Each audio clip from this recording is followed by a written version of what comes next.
This is an assumptions question.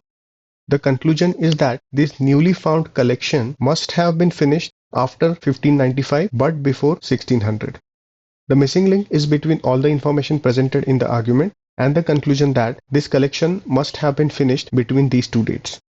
Our broad expectation from the correct answer choice is that it should strengthen this conclusion through a valid assumption which fills the missing link and must be necessarily true for the conclusion to hold.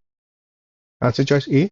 The argument mentions that the collection cannot have been written after 1600 because Shakespeare is known to have stopped, that means abandoned, using the ink in that year. In this context, whether there were any stocks of the abandoned ink after 1600, this piece of information is just additional information and has no bearing on the argument. Also, this answer choice does not have to be true for the conclusion to hold, so this answer choice cannot be a valid assumption. So let's eliminate this answer choice. Answer choice B. The argument is concerned with when the collection of sonnets was finished. So the age of the parchment on which the sonnets were written, whether this age can be determined, this piece of information has no bearing on the argument. Also, this answer choice does not have to be true for the conclusion to hold, so this answer choice cannot be a valid assumption. So let's eliminate this answer choice. Answer choice C. The argument mentions that the sonnets refer to a monument that was built in 1595 and hence the sonnets must have been finished after 1595. In this context, whether the monument referenced was familiar to the public in 1595, this piece of information has no bearing on the argument. Also, this answer choice does not have to be true for the conclusion to hold, so this answer choice cannot be a valid assumption. So let's eliminate this answer choice. Answer choice D. This answer choice states that Shakespeare did not write the sonnets over several years.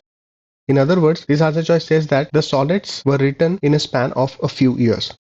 If this is so, combining this information with the information in the argument, there is a greater likelihood that the sonnets were actually written between these two dates because the monument was built in 1595 and the ink was abandoned in 1600. So this answer choice strengthens the conclusion.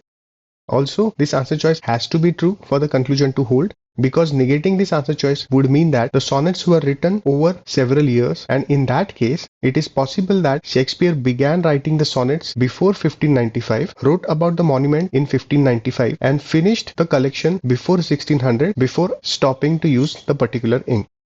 In such a case, the conclusion is weakened. So this is a good assumption. Let's keep this on hold. Answer choice E.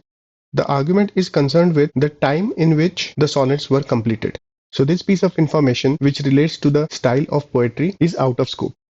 Also, this answer choice does not have to be true for the conclusion to hold, so this answer choice cannot be a valid assumption. So let's eliminate this answer choice. D is the correct answer choice.